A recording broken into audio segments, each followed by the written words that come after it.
السلام علیکم، میں معراج رسول آپ کی خدمت میں، اور آج جن کے ساتھ میں گفتگو کرنے جا رہا ہوں وہ ہیں طلعت زہرا صاحبہ۔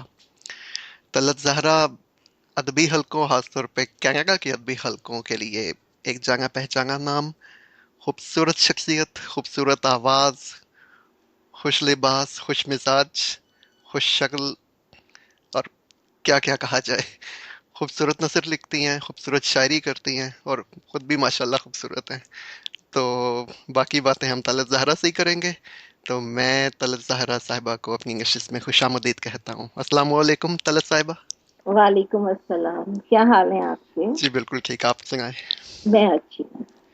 چلیں تو گفتگو شروع کرتے ہیں، اور اسی روایتی انداز سے شروع کرتے ہیں، کیونکہ ظاہر ہے جب بھی کسی ادبی شخصیت سے شروع کی جاتی ہے بات، تو اسی حوالے سے بات شروع کی جاتی ہے کہ آپ سننے والوں کو یہ بتائیں کہ آپ تخلیق کار کیسے بنی، طلعت زہرا نے کیسے شروع کیا یہ سب۔ ہم، کیسے بنی؟ پھر یہی بات آتی ہے کہ تخلیق کار تو ہوتے ہی ہیں ہم۔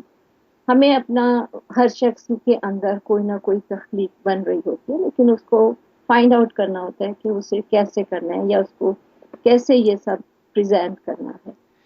تو ایکچولی ہر شخص اپنے آپ کو کسی نہ کسی طرح ایکسپریس کرتا ہے، کوئی پینٹنگ کے فارم میں، کوئی کسی پوئٹری کے فارم میں، کوئی پروز کی، کوئی کسی بھی طریقے سے، زبان سے، بغیر زبان سے بیان کیے بھی، بغیر برش سے بیان کیے بھی ایکسپریس تو ہر شخص کرتا ہے اپنی باڈی لینگویج سے۔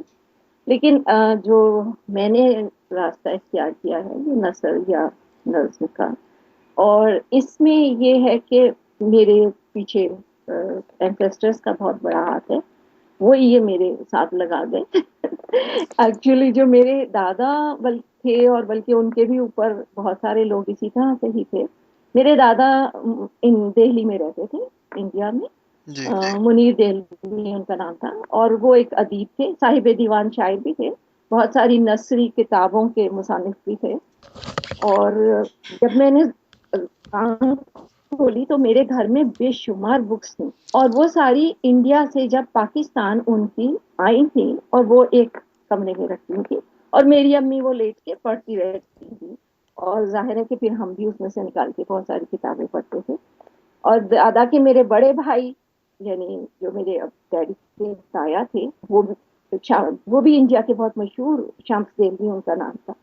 ان کا مجموعہ کلام لمحات شمس بہت مشہور تھا ان دنوں، لیکن اب میرا خیال ہے کہ وہ نہیں ہے۔ پھر میرے تایا نصیر دہلوی افسانہ نگار تھے، صاحب دیوان شاعر تھے، پاکستان آنے کے بعد ذرا گوشہ نشین ہو گئے تھے۔ میرے چچا زمین وہ رومانوی غزلیں لکھتے تھے، دوسرے چچا ابھی بھی ہیں، یعنی حیات ہیں، اور وہ ان کی 2 کتابیں چھپ چکی ہیں۔ تو آئی مین یہ سارا ان کا ایک پریس تھا میرے دادا کا، جو انہیں ورثے میں ملا تھا انڈیا میں۔ اور اس میں بلکہ اس کی یہ خاص بات آپ کو بتانا چاہوں گی کہ اس میں فرہنگ آصفیہ کی پہلی 24 قسطیں اور پھر اس کے بعد 36 قسطیں شائع ہوئیں۔ تو اس لحاظ سے وہ مطبع یوسفی وہاں بہت مشہور تھا انڈیا کا، وہاں سے بہت کتابیں ہمارے بلکہ گھر میں آئیں، اور جب ہمارے گھر آئیں تو پھر اتنی زیادہ کتابیں رکھنے کی جگہ نہیں تھی، تو ہمیں پھر اور بیکار میں بھی پڑھ رہی تھی، تو پھر امی نے ان کو ڈیڈی نے یہاں دیال سنگھ لائبریری میں دے دیا، لاہور ڈونیٹ کر دیا تھا۔ تو بس اسی طرح پھر میری پھپھیاں، میری امی بہت شوقین تھی پڑھنے کی، انہیں میرا نہیں خیال کہ پاکستان کی جہاں پر بھی وہ گئیں، لاہور، اسلام آباد وغیرہ، ادھر ادھر کوئی لائبریری، لاہور کی تو کوئی لائبریری نہیں چھوڑی جو انہوں نے نہ پڑھی ہو۔ میری امی بہت پڑھا کرتی تھی، مطالعہ کا بہت شوق تھا، لکھتی نہیں تھی۔ میری پھوپھیاں وغیرہ یہ سب امیر خسرو کی فارسی ہندی ملی شاعری وغیرہ، پہیلیاں، گیت پڑھتی تھی۔ تو اس طرح سے جب گھر میں ایک ماحول ہو تو آپ میں ایک چھوٹا سا اس میں سے اگر ذرہ بھی آ جاتا ہے تو بس وہ ذرہ سا ہی میرے اندر ہے، تو وہ میں بس اپنے لیے ہی کرتی ہوں۔ ہمیں اب جیسے میرے چچا نے اب تک کچھ نہیں چھپوایا، میرے تایا نے اپنا کچھ نہیں چھپوایا تھا، تو ہمیں بھی، مجھے بھی شوق نہیں ہے کہ میں، لیکن کام کرنا بس جو دل میں آیا، جو کسی وقت میں واردات ہوئی، بس وہ لکھتی، یہی ہوتا ہے۔ اب کچھ اپنے بارے میں بتائیے کہ آپ نے سب سے پہلی تخلیق کب، کس عمر میں لکھی، اور سب سے پہلی تخلیق آپ کی شعری تخلیق تھی یا نثری تخلیق تھی؟ نثر کی طرف کیسے اس رجحان کے لیے ہوا؟ ایک بہت بہت پیارا سا معصوم سا واقعہ ہے۔ جب میں چھوٹی سی تھی تو میری امی یہ کرتی تھی کہ میری بڑی بہنوں کے لیے جو کپڑے لے کر آتی تھی، اس میں سے ظاہر ہے جو ذرا ذرا زیادہ لے آتی تھی، اور جو بچ جاتا تھا تو دونوں کا ملا کر اور بڑا خوبصورت ڈیزائن بنا کر میری فراک بنا دیتی تھی۔ تو ذرا جب مجھے عقل آنی شروع ہوئی تو مجھے لگا کہ یہ میرے لیے علیحدہ کپڑا نہیں آتا اور ان کے لیے علیحدہ آتا ہے، اور مجھے تو بچے کھچے کپڑوں سے بنا دیتے ہیں۔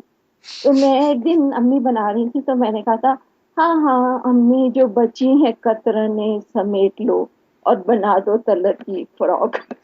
تو مجھے یہ یاد ہے، یعنی جب میں فراک پہنتی تھی بہت چھوٹی سی تھی، اور میں نے جب یہ لائن کہی تو میری امی ہنسنے لگی، کہنے لگی کہ اب تم بھی شاعری شروع ہو گئی ہو۔